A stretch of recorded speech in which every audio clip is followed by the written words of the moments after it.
وتعالى حمدا زكيا وأشكره شكرا جزيلا متواليا وهو الذي لم يزل لعباده ناصرا ووليا.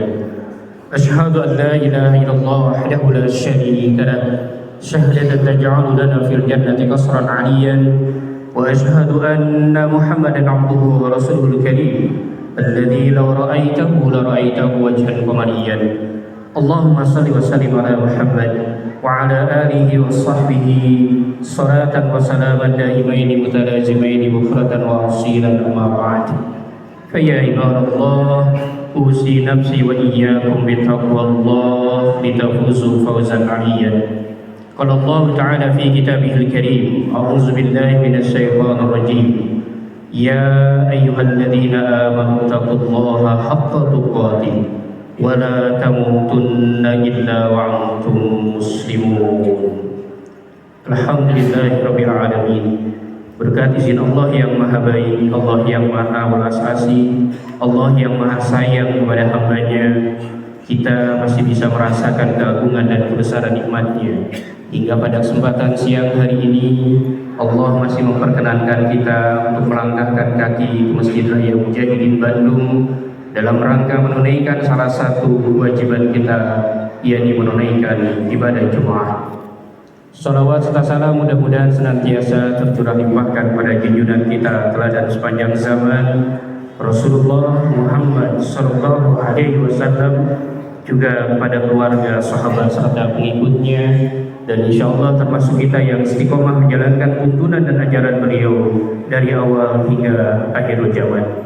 Hadirin jamaah Jumat rahimakumullah, dari atas mimbar khatib mengajak, mari bersama-sama kita tingkatkan kualitas iman dan takwa kita. Iman yang sesungguhnya, takwa yang seutuhnya, dengan senantiasa menjaga keberislaman kita, keberimanan kita, dengan menjalankan apa yang menjadi kewajiban kita terhadap Allah Subhanahu wa taala dan berupaya menjauhi apa-apa yang menjadi larangannya. Hadirin jamaah Jumat rahimakumullah, pada kesempatan tausiah singkat di siang hari ini, mari bersama-sama kita menafakuri keberadaan kita di bulan Muharram 1447 Hijriah. Bulan Muharram pada masa kehilafahan Umar bin Khattab ditetapkan menjadi tonggak awal tahun baru Hijriah dalam Islam. Bulan Muharram memiliki beberapa kemuliaan. Di antaranya bulan Muharram adalah satu-satunya bulan yang dihadirkan oleh Rasulullah SAW dibanding dengan 11 bulan yang lainnya. Orang-orang Arab jahiliyah dulu menyimpan awal tahun itu dengan nama Safarul Awwal, kemudian Safarus Sani, Rabiul Awwal, Rabiul Sani, Jumadil Awwal, Jumadil Sani, Rajab, Sya'ban, Ramadan, Syawal, Dzulqa'dah, Dzulhijjah. Satu-satunya dari yang 12 yang diganti oleh Rasulullah SAW adalah Safarul Awwal menjadi Muharram. Dan bulan Muharram menjadi salah satu di antara 4 bulan yang termasuk Arba'atul Hurum, Dzulqa'dah, Dzulhijjah, Muharram, Rajab. 4 bulan yang di dalamnya memiliki kemuliaan. Bulan Muharram tidak diperkenankan terjadinya pertumpahan darah. Bulan Muharram tidak boleh terjadi peperangan di dalamnya. Kemudian yang menjadi keistimewaan bulan Muharram diantaranya adalah peristiwa-peristiwa yang berhubungan dengan Rasul-Rasul Allah Subhanahu wa Ta'ala. Nabi dan Rasul mendapatkan ujian dari Allah Subhanahu wa Ta'ala. Diantaranya kita mengenal bagaimana Nabi Ibrahim alaihissalam yang diuji oleh Allah Subhanahu wa Ta'ala untuk membawa tauhidullah, membawa upaya mengajak orang-orang mengesahkan Allah terhadap ayahandanya sendiri Azab bin Nahur, terhadap rajanya Namrud, terhadap masyarakatnya, yang saat itu akhirnya Ibrahim alaihissalam mendapatkan imbalan berupa dilemparkan ke dalam api unggun raksasa. Walaupun kemudian Allah menghadirkan mukjizat bagi Nabi Ibrahim, qulna ya naru kuni bardan wa salaman ala Ibrahim. Api yang biasanya panas menjadi bardan wa salaman, dingin dan menyelamatkan Ibrahim alaihissalam. Itu terjadi di bulan Muharram. Yang keduanya, hadirin mengenal Nabi Nuh alaihissalam ketika mengajak orang-orang yang beriman. Hanya segelintir orang yang memasuki bahtera raksasa Nabi Nuh alaihissalam. Kemudian dimasukkan binatang sepasang-sepasang, dimasukkan beberapa pohon-pohon terbaik, tanaman-tanaman terbaik. Kemudian bergeraklah ketika Allah menghadirkan hujan yang besar yang tiada henti. Kemudian Allah menghadirkan air yang menyembur di dalam tanah. Terjadilah banjir bandang yang kemudian Nuh mengarungi bahteranya bersama orang-orang yang beriman. Sampai kemudian Allah menyelamatkan di sebuah bukit judi, yang kemudian Nabi Nuh keluar dari perahunya berdoa kepada Allah, Rabbi anzilni munzalan mubarakan wa anta khairul munzilin, berharap ditempatkan di tempat itu menjadi tempat yang dipenuhi dengan keberkahan karena Allah sebaik-baik yang menempatkan. Itu terjadi di bulan Muharram. Yang berikutnya Nabi Yunus alaihissalam ketika berdakwah kemudian berpaling dari dakwahnya, kemudian Allah hadirkan ujian berupa ditelan bulat-bulat oleh Zunnun, oleh paus raksasa yang kemudian disemburkan ke pinggir pantai, yang kemudian di dalam perut paus itu Nabi Yunus menyampaikan zikir terbaiknya, la ilaha illa anta subhanaka inni kuntu minaz zalimin. Kemudian Allah menyelamatkan, disemburkan ke pinggir pantai, dan kemudian itu pun terjadi di bulan Muharram. Satu lagi, Nabi Musa alaihissalam dikejar-kejar oleh Fir'aun. 600.000 Nabi Musa bersama pengikutnya bergerak menuju sebuah lautan. Di hadapannya terbentang laut merah yang menurut kaumnya nggak mungkin kita bisa menyeberangi laut ini. Mampuslah kita wahai Musa. Tapi Nabi Musa mengatakan, Innallaha ma'i, sesungguhnya Allah bersamaku. Allah memerintahkan Musa untuk memukulkan tongkatnya. Laut merah terbelah menjadi dua. Musa dengan Bani Israel bergerak selamat sampai di ujung. Fir'aun dengan 100.000 tentaranya dengan perlengkapan yang sangat lengkap bergerak menyusul, namun di tengah-tengah wahum mughraqun, mereka tenggelam. Itu terjadi di bulan Muharram. Hadirin jamaah Jumat rahimakumullah. Kemudian poin yang paling penting yang terjadi di bulan Muharram adalah peristiwa kita mengenal hijrah Rasulullah sallallahu alaihi wasallam. Apa yang disebut dengan hijrah? Hijrah Rasulullah SAW dan para sahabat bukan hanya persoalan perpindahan geografis dari Mekah menuju ke Yasrib yang kemudian diubah menjadi Madinatun Nabi, tetapi yang paling penting ia adalah strategi ilahi yang akan mengubah jalannya sejarah. Hijrah Rasulullah SAW di balik perjalanan yang sunyi dan penuh dengan siasat tersimpan pelajaran tentang perjuangan, tentang keteguhan, tentang ketulusan dalam membangun peradaban dari nol sampai kemudian menjadi fondasi kuat dan Islam menyebar di seluruh dunia.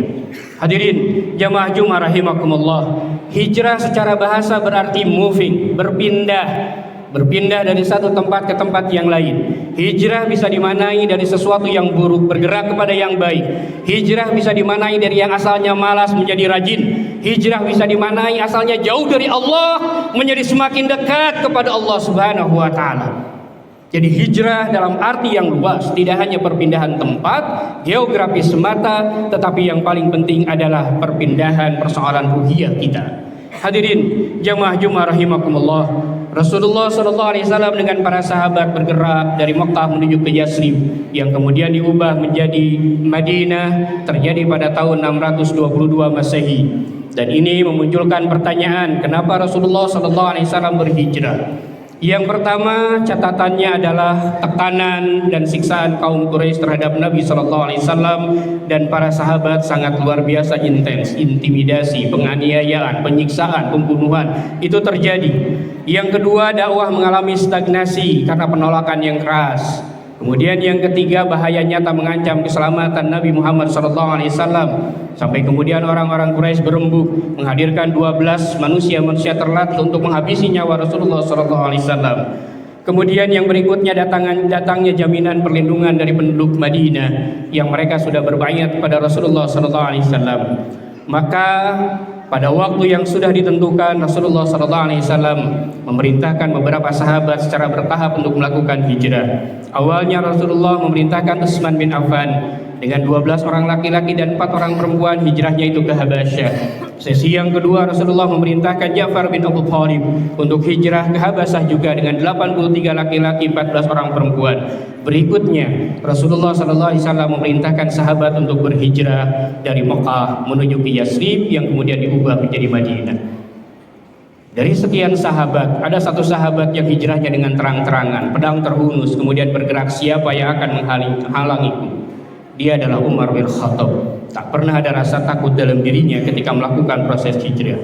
Rasulullah SAW pada suatu malam kemudian bergerak menuju rumahnya Abu Bakar As-Siddiq. Ini adalah strategi langit yang kemudian dibumikan oleh Rasulullah SAW menjadi sebuah skenario hijrah yang luar biasa. Abu Bakar As-Siddiq sudah menyiapkan 2 kendaraan terbaik, unta yang kemudian hadirin nantinya mengenal dengan nama Al-Qaswa. Rasulullah bergerak dari rumahnya memerintahkan kepada keponakannya Ali bin Abi Thalib untuk tidur di ranjangnya. Tidak hanya tidur di ranjangnya, tapi Rasulullah memerintahkan Ali menggunakan selimut kesalangan Rasulullah SAW berwarna hijau, hadiah dari Hadramaut Yaman. Ali tidur diselimuti. Orang-orang Quraisy menyangka itu adalah Muhammad. Bergerak dari rumahnya, dicatat dalam surat Yasin ayat 9 bagaimana Rasulullah SAW mengambil sejumput pasir dilemparkan pada orang-orang yang berjaga. Mereka kemudian mengalami ngantuk yang sengantuk-ngantuknya, lolos 50 meter sampai ke rumah Abu Bakar As-Siddiq. Dari rumah Abu Bakar As-Siddiq, Rasulullah tidak langsung menuju ke Yasrib atau ke Madinah, tetapi transit di sebuah tempat yang hadirin kenal dengan nama Gua Thur. 3 hari transit, tanggal 28, 29, 30 Safar. Kemudian berikutnya mulailah Rasulullah SAW bersama Abu Bakar dipandu oleh seorang gaid internasional yang bernama Abdullah bin Uraikid. Mereka mulai bergerak menuju Yasrib melalui jalan yang zigzag, jalan yang tidak biasa dilalui oleh orang-orang saat itu. Akhirnya Rasulullah sampailah di Hudaybiyah, sampailah di Jufa, sampailah di Kharamil Ghamim, sampailah di sebuah tempat namanya Wadi Laqaf, sampai di sebuah tempat namanya Telaga Taluk, sampai di Ajra, sampai di Wadi Rim, sampai di Datu Jaisah, sampai ke Kuba. Pada hari ke-8 nyampe di Kuba, tanggal 8 Rabiul Awal. Di Kuba 4 hari transit, Rasulullah SAW dengan kaum muslimin di sana mendirikan masjid yang pertama dalam Islam yang kita kenal dengan nama Masjid Kuba.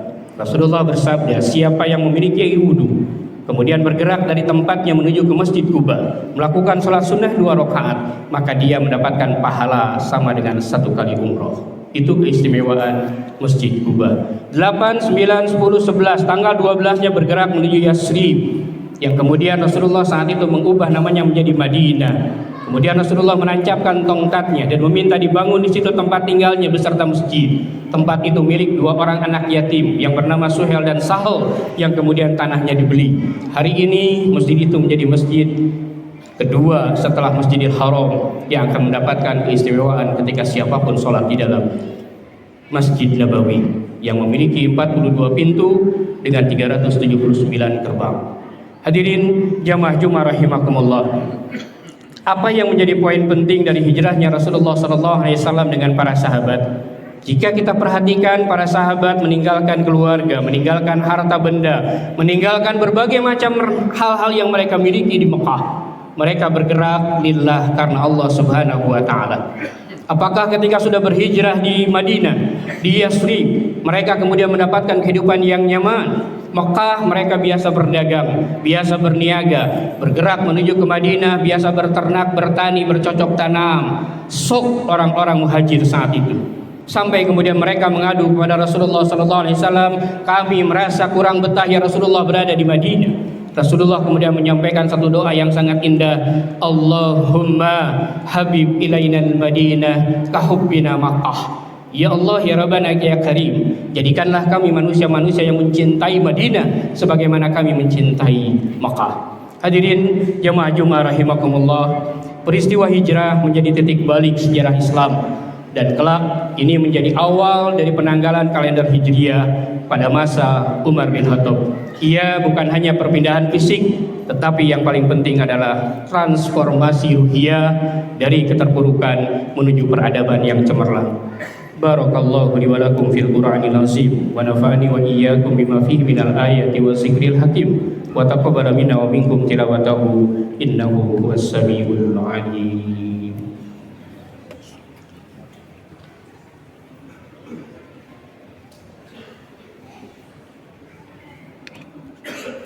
Alhamdulillahi rabbil alamin. Alhamdulillahilladzi ja'ala al-asya faqaddaraha taqdira wa sawwara syakla al-insani taswira wa ja'alahu sami'an basira.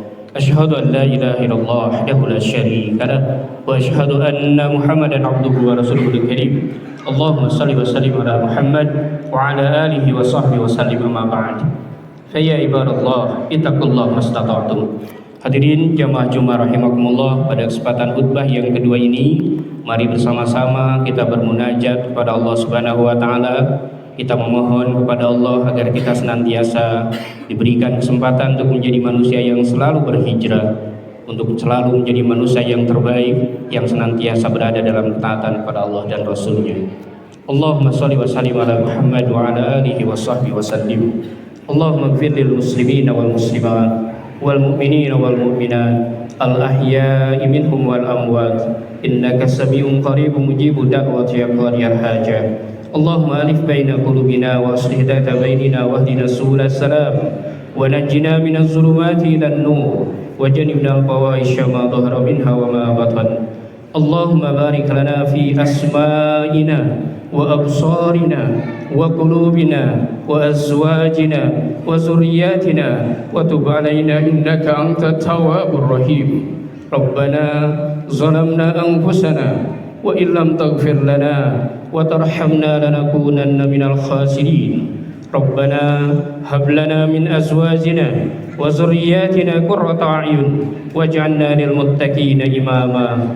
Rabbana atina fid dunya hasanah wa fil akhirati hasanah wa qina azaban nar. Subhana rabbika rabbil izzati amma yasifun wa salamun alal mursalin walhamdulillahi rabbil alamin.